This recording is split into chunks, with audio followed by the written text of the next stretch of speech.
Plus का नारा दे रहे हैं, खुद विधानसभा में अपने सरकार को डीएमएफ फंड में घेर रहे हैं। तो ये संगठन और सरकार दो पहिए हैं, एक पहिया कुछ लंगड़ाता नजर नहीं आ रहा है। देखिए, प्रदेश अध्यक्ष पहले मैं उस क्षेत्र का विधायक भी हूँ। हम लोग सभी विधायकों को विधानसभा में प्रश्न पूछने का अपने प्रश्न पूछने का अधिकार है और हमारे सभी सत्ता पक्ष के विधायक भी और विपक्ष के विधायक भी अपनी क्षेत्र की अगर कोई समस्या है तो समस्याओं के बारे में उठा सके विधानसभा में। हम विधायकों को वो अधिकार प्राप्त है। एक विधायक के नाते मैं अपने क्षेत्र की समस्याओं को रखकर नहीं, डीएमएफ फंड में घोटाला हुआ है कि नहीं हुआ है? देखिए, उपयोग वाली बात ही नहीं है। अगर कोई प्रश्न पूछता है तो उसमें बुराई क्या है? कितने प्रतिशत विधायकों का परफॉर्मेंस सही नहीं है? देखिए, हमारे विधायक लगातार काम कर रहे हैं। अभी 6 महीना समय है। हम लोग खुद का मूल्यांकन करते हैं, नहीं करते हैं, समय समय पर आप लोगों के माध्यम से भी हमें फीडबैक मिलता है।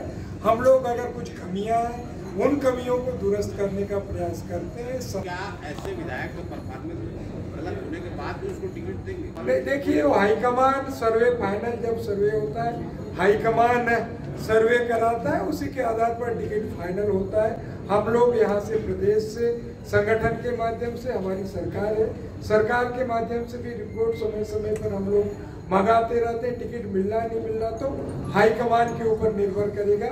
एकाएक प्रदेश अध्यक्ष बदलने की बात सामने आई थी, इसे इनकार नहीं कर सकते। लखेश्वर बघेल भी आए, दीपक बैज भी आए, आपको वॉकओवर क्यों मिल गया?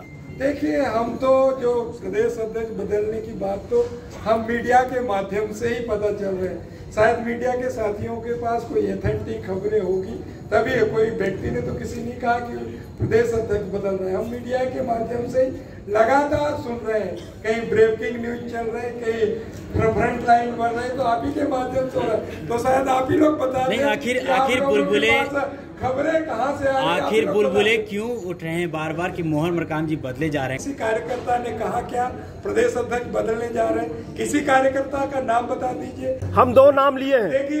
देखिए, प्रदेश अध्यक्ष बदलने का अधिकार हाईकमान को है। हाईकमान का जो भी निर्देश होगा, जो भी आदेश होगा, प्रदेश अध्यक्ष अक्षरशः उसका पालन करेगा। मेरे मन में प्रदेश अध्यक्ष की भावना नहीं है, मेरे मन में कार्यकर्ता की भावना है। मुझे पार्टी ने काम करने का अवसर दिया है, इसीलिए अभी तक जितने भी चुनाव हुए, 5 उपचुनाव हुए, इतिहास में पहली बार 14 के 14 नगर निगम पंचायत चुनाव, स्थानीय चुनाव हम जीतने में सफल हुए। अच्छा अध्यक्ष कौन होगा, लखेश्वर बघेल या दीपक बैज? ये कोई प्रश्न नहीं होता। ये तो मैंने पहले ही कह दिया कि प्रदेश अध्यक्ष बदलने का अधिकार हाईकमान को है। हाईकमान का जो भी निर्देश होगा मोहन मरकाम के लिए श्रोताई। अच्छा, पूरे छत्तीसगढ़ की सरकार पूरे देश के लिए रोल मॉडल है। चाहे किसान हो, मजदूर हो, आम जनता हो, सभी खुश है और हमें उम्मीद है हम छत्तीसगढ़ में हमारी सरकार की उपलब्धियों को लेकर जाएंगे।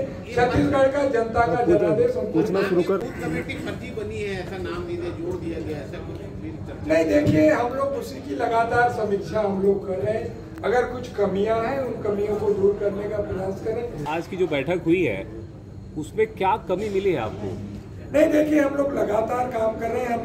हमारे 95% हमारे ब्लॉक कांग्रेस कमेटी के अध्यक्ष आए हुए थे। कहीं हमने कुछ बूथों में हमने फोन किया, अगर उनका फोन नहीं लग रहा है तो फोन नंबर दुरुस्त करें, ताकि हम लोग अगले महीने से बूथ कमेटियों का प्रशिक्षण हम लोग नए सिरे से कर सकें। बिलासपुर संभाग सबसे ज्यादा कमजोर रहा है पूरे प्रदेश में कांग्रेस के लिए। पिछले चुनावों में 11 सीट जिस तरह से आप बता रहे हैं कांग्रेस यहाँ पर हारी है, इसको लेकर क्या कुछ आप लोगों ने रिवीजन किया? कैसे आखिर नहीं, देखिए, पिछले बार यहाँ जोगी कांग्रेस और बसपा, जो अक्सर बिलासपुर बेल्ट में बसपा का प्रभाव रहा है, जो उनके केडर वोट होते हैं, जिसके कारण कुछ सीटों में हम लोगों को नुकसान हुआ है। मगर हम अभी जोगी कांग्रेस नहीं के बराबर है, हमें उम्मीद है उसका भी लाभ हम लोगों को मिलेगा। बिलासपुर संभाग में हम लोग नए सिरे से, हमारी सरकार, हमारे प्रभारी मंत्री लगातार विधानसभाओं का दौरा करें, उसका लाभ। ये बसपा और जोगी कांग्रेस को साथ लेने की कोई संभावनाएं हैं क्या? नहीं, देखिए, हम विपक्ष में थे उस समय नहीं लिए, तो अभी तो हम सरकार में। जब जब भारतीय जनता पार्टी विपक्ष में जाती है, धार्मिक ध्रुवीकरण, सामाजिक ध्रुवीकरण, धर्म के नाम से, संप्रदाय के नाम से बांटने का प्रयास किया जाता है। भारतीय जनता पार्टी का हेडेड एजेंडा है वोट डालो और राज करो, मगर छत्तीसगढ़ में भारतीय जनता पार्टी का हेडेड एजेंडा नहीं चलेगा और छत्तीसगढ़ में विकास के पैमाने पर हम चुनाव लड़ेंगे।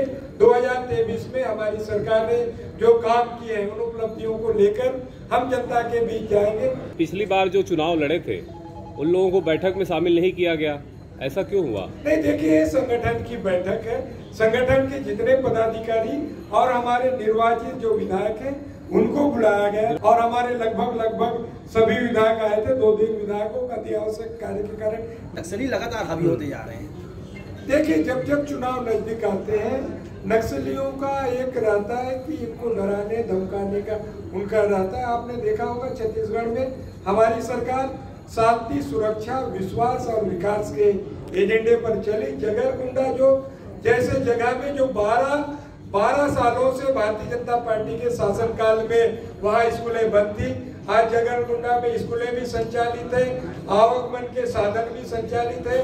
जो भारतीय जनता पार्टी के शासनकाल में 3000 स्कूलों को बंद किया गया था, हमारी सरकार आने के बाद उन स्कूलों को चालू कर दिया गया। मगर भारतीय जनता पार्टी और के शासनकाल में आपने देखा होगा जो जिले थे उन जिलों में 17 जिलों में नक्सली गतिविधियां संचालित थी, अभी कम होकर लगभग उसमें 7-8 जिलों में सिमट गई है। पीरनपुर को लेकर डॉक्टर रमन सिंह का बयान आपके खिलाफ आया है कि आप लोग लॉ एंड ऑर्डर मेंटेन नहीं कर पा रहे हैं। डॉक्टर रमन सिंह जी से मैं पूछना चाहता हूँ, 15 साल सरकार के मुखिया रहे, उनके कार्यकाल में बलात्कार, हत्या, डकैती, लूटपाट के 50,000 से अधिक प्रकरण दर्ज हुए थे।